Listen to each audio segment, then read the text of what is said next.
हातात रिव्हॉल्वर घेऊन तो उभा होता.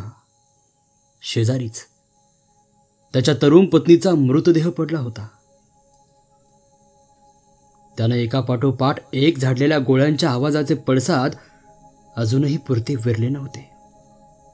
त्याच्या पत्नीच्या डोक्यातून अजूनही रक्त गळत होतं. खाली जमलेल्या रक्ताचं थारोळं क्षणाक्षणाला वाढत होतं. रिव्हॉल्वरवरचे बार ऐकून जमा झालेले लोक दारातच उभे होते. त्याच्याकडे भयचकित नजरेनं पाहत. त्याच्या हातातल्या रिव्हॉल्वरकडे पाहून कुणालाही पुढं होण्याचा धीर होत नव्हता. तो त्यांच्याकडे रोखून पाहत होता. त्याचा चेहरा विलक्षण हिंस्र दिसत होता. हा त्याचा नेहमीचा शांत चेहरा नव्हता. कसल्या तरी भयंकर नशेत जिंकल्यासारखा.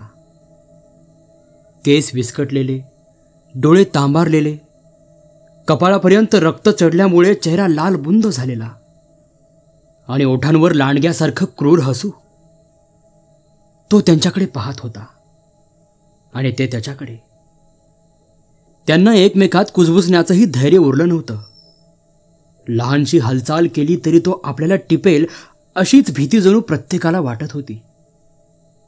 एखाद्या चित्रासारखी ती माणसं तिथल्या तिथंच गोठून उभी राहिली होती. या, पुढं या, तो अंगात संचारल्यासारखा ओरडत होता. मला पकडा, पोलिसात द्या. मी माझ्या बायकोचा खून केलाय. होय, मी खुनी आहे, पण मला त्याचा पश्चाताप होत नाही. चांगलंच झालं ती मेली ते. मला ती नजरेसमोर देखील नको होती. शपथ सांगतो, मी तिचा द्वेष करतो, भयंकर द्वेष करतो. I still hate her. मला तिचा तिटकारा आला होता. ती वाईट आहे, ती भयंकर वाईट आहे, दुष्ट, नादान. I hate her, I hate her. दाराजवळ जी माणसं जमली होती त्याच्यातलं कोणीतरी मागच्या मागं गेलं आणि त्यानं पोलिसांना फोन केला. काही मिनिटातच सायरन वाजला. पोलिसांची गाडी इमारतीसमोर थांबली. इन्स्पेक्टर भराभर जिना चढून वर आले. त्यांच्या पाठोपाठ 2 कॉन्स्टेबल्स. लोकांनी बाजूला होऊन पोलिसांना वाट करून दिली. रिव्हॉल्वर समोर धरूनच इन्स्पेक्टर ओरडले, drop that gun at once. त्याने आज्ञाधारकपणे रिव्हॉल्वर खाली टाकलं. त्याच्या मुद्रेवरचं ते क्रूर हास्य अधिकच पसरट झालं. डोंट वरी, तो चढलेल्या विचित्र आवाजात म्हणाला. मी तुम्हाला मारणार नाही. मी तिला मारीन, अजून मारीन, पुन्हा पुन्हा मारीन. I hate her, I hate her. त्यानं पोलिसांना मुळीच प्रतिकार केला नाही. उलट हात पुढं करून तो त्याच विचित्र आवाजात म्हणाला, कम ऑन, अरेस्ट मी. मी माझ्या बायकोचा खून केलाय. मला पकडा. I don't mind. No, not at all. मला द्याल ती शिक्षा भोगायला मी तयार आहे. पण ती मेली ना, then I am ready to come with you. तो आपण होऊन पोलिसांच्या स्वाधीन झाला. हा सारा प्रकार पाहत इतका वेळ चित्रासारख्या उभ्या असलेल्या माणसांनी सुटकेचा निश्वास टाकला. ती पंचनाम्याला मदत करू लागली. पोलीस स्टेशनवर त्याला आपल्या समोरच्या खुर्चीत बसवून इन्स्पेक्टर म्हणाले, तुम्हाला जे काही कन्फेशन द्यायचं आहे ते आत्ताच द्या. कन्फेशन? What confession?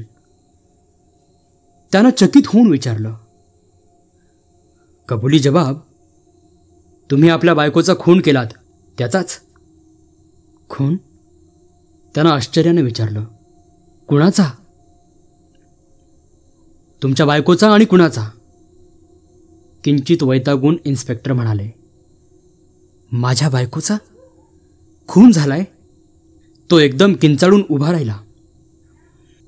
खाली बसा. इन्स्पेक्टर खेकसले. नाटकं नकोत. तुमच्या बायकोचा खून केलाय तुम्ही स्वतःच. तरीच गाडीत बसल्यापासून कळत नव्हतं मला तुम्ही इथं आणलत कशाला. बोलता बोलता तो एकदम रडू लागला. नाही हो, तुमची काहीतरी चूक होते.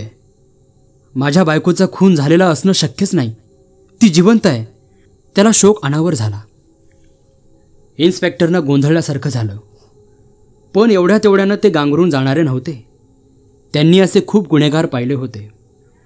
भावनेच्या भरात गुन्हा करून जाणारे त्याबद्दल फुशारक्या मारणारे आणि पोलीस स्टेशन दिसताच तो नाकारणारे. जसं काही परिणामांची कल्पना आल्यानंतरच त्यांचं मन त्यांना खायला लागतं. आपण हा गुन्हा केलाच नसता तर किती बरं झालं असतं असं वाटायला लागतं. मग आपण तो केलाच नाही असं म्हणण्यापर्यंत त्यांची मजल जाते.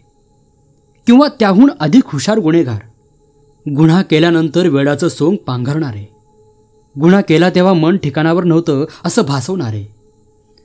पण या सगळ्यावरचे पोलिसी उपाय इन्स्पेक्टरना बरोबर ठाऊक होते, म्हणून ते या माणसाच्या बोलण्याला फारशी दाद देणारे नव्हते. हे बघा, ही सगळी सोंगोढोंग आम्हाला समजतात. तुम्ही खून केल्याचा कबुली जबाब लिहून देणार आहात की नाहीत एवढंच सांगा. आता त्याच्या रडण्याचा भर ओसरला होता. तो अगदी शांतपणे म्हणाला, यात काहीतरी चूक होते. मला आठवतं तेवढं सगळं सांगायला मी तयार आहे, पण मला ती जिवंतच आठवते. तुम्ही हे सगळं खूनबिन म्हणता ते काही मला ठाऊकच नाही.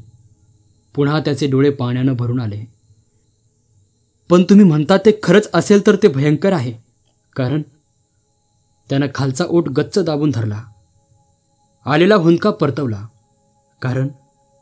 कारण माझं माझ्या बायकोवर फार फार प्रेम होतं. नुकतंच आमच्या लग्नाला 1 वर्ष पुरं. हुंदका देऊन तो म्हणाला, आजच आमच्या लग्नाचा वाढदिवस. लग्नाच्या वाढदिवशी हा माणूस आपल्या बायकोचा विलक्षण द्वेषानं खून करतो आणि वर आपलं तिच्यावर प्रेम आहे म्हणून सांगतो. हे सगळं नाटक असणार यात त्यांना तीळ मात्र संशय नव्हता. पण तरीही एका गोष्टीचा मेळ बसत नव्हता.